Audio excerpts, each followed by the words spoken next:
Turkey has publicly backed Tehran's position in the ongoing dispute over missile talks, signaling rare alignment between Ankara and Iran at a time when tensions with the United States continue to escalate in the region. Turkey's foreign minister warned that including Iran's missile program in negotiations could dangerously heighten tensions and risk triggering another war in the already volatile Middle East. Hakan Fidan made these statements during a detailed interview with the Financial Times, as later reported by Iran International, underscoring Ankara's growing diplomatic distance from Washington's strategy. It's important to remember that Iran has repeatedly made it clear its missile program and military support for allied groups are not subjects open for negotiation under any circumstance. At the same time, Israel has been exerting continuous pressure on Washington to ensure Tehran's missile capabilities are part of the ongoing nuclear discussions, but so far, those efforts have not succeeded. Oman recently hosted another round of indirect nuclear talks between Iran and the United States. However, once again, those discussions ended without any substantial progress or concrete agreements. Turkey's foreign minister said, quote, "It is positive that the Americans appear willing to tolerate Iranian enrichment within clearly set boundaries. The Iranians now recognize that they need to reach a deal with the Americans, and the Americans understand that the Iranians have certain limits. It's pointless to try to force them.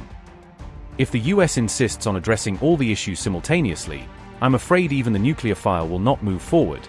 The result could be another war in the region," unquote.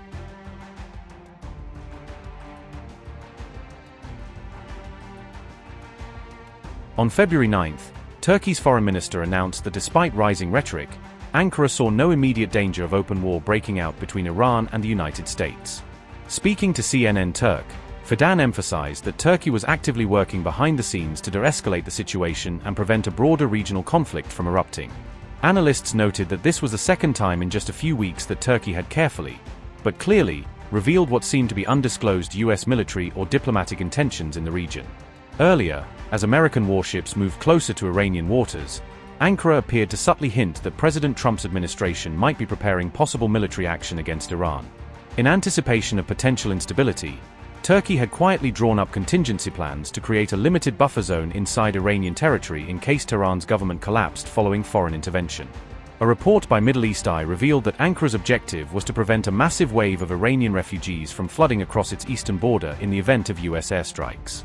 To prepare for such scenarios, Turkey reinforced its 560-kilometer border with Iran, building new walls, observation towers, ditches, and deploying advanced drones for surveillance and security.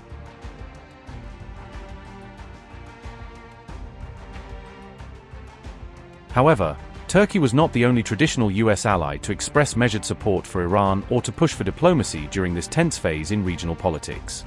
Across the Gulf, the United Arab Emirates, Saudi Arabia, Qatar, and Egypt have all held quiet meetings with Iranian officials, seeking ways to reduce friction and maintain regional stability. Both Riyadh and Abu Dhabi also made it very clear they would not allow their territories to be used as launching grounds for any potential US or Israeli attacks on Iran. Meanwhile, Qatar issued a subtle but sharp message to Washington, cautioning that the US should avoid further escalation, especially amid the rising military presence across the Gulf. A senior Qatari royal went even further, saying that closing the US airbase in Qatar would not harm the country significantly, but would instead deliver a major blow to America's military reach in the region. This broader shift among Arab powers closely coincides with Iran's repeated warnings to America's Middle East allies, reminding them of the consequences of aligning too closely with Washington's hawkish policies. Tehran has consistently stated that if attacked, it will retaliate immediately by striking US military bases across the Middle East, making its deterrent message crystal clear. Amid all this, Iran's president hailed what he described as a wave of new regional solidarity, as talks with Washington quietly resumed in an attempt to avoid yet another Middle East crisis. During these recent events, when the enemy was trying to conspire against us or launch acts of aggression, it was these Islamic countries that contacted us one after another, expressing their concerns and stating their positions. We appreciate the Honorable President of Turkey and his foreign minister, as well as Azerbaijan and its president, Qatar, the UAE, Pakistan, Saudi Arabia, Egypt, and all the countries that were concerned about Iran and sought to resolve the issues through diplomacy, preventing Israel and the United States from carrying out their malicious plans. From this podium, I would like to express my gratitude. We are honest with the world and with our own people. We are not seeking nuclear weapons. We have declared this time and again, and we are prepared for any kind of verification. However, the high wall of mistrust that the United States and Europe have built, through the very statements they make, does not allow these talks to reach a conclusion. Our Iran will not bow to their excessive demands, nor will it back down in the face of injustice and aggression. We are fully committed to peace and stability in the region, and are engaging in dialogue with our neighboring countries. The problems of the region can be solved by those who live in it, not by outsiders who come from afar claiming to resolve our issues. We welcome protests. We consider protest a blessing. We have a duty to listen to them. However, we are opposed to destruction, sabotage, killing, and arson. No Iranian takes up arms to kill another Iranian. No Iranian sets fire to a mosque. No Iranian destroys public transportation or public property. No Iranian asks a foreigner to invade this country or its land.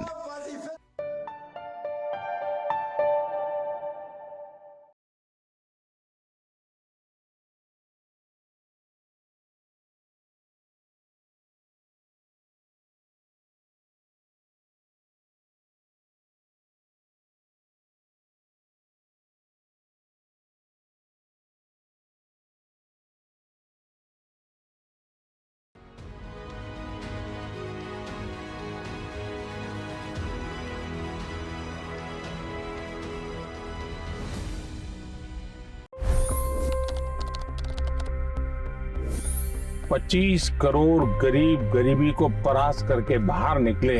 For the good of our nation, let's work together and let's truly make America great again. The fastest news breaks. Requested PM saying that look, you will have to speak to Putin and to Zelensky. The biggest news makers. The relationship with India is probably the most important bilateral relationship the U.S. will have for the rest of this century. The capital delivered quite an election result today. Expert analysis. The million-dollar question today is how to stop this dance of death. Ground reports. I'm standing at the crossroad of the Kumbh Mela. Behind me are more than 100 entry ghats. Long-form interviews. Exclusionary politics is reflected in Manipur case as well. You don't bother because this is a small state. Deep dive into burning issues. It's often said DRC could be the richest country in the whole world. It's because of what sits underneath. Why exactly did the US topple the Sheikh Hasina government? HD videos. We don't just break news, we break it down.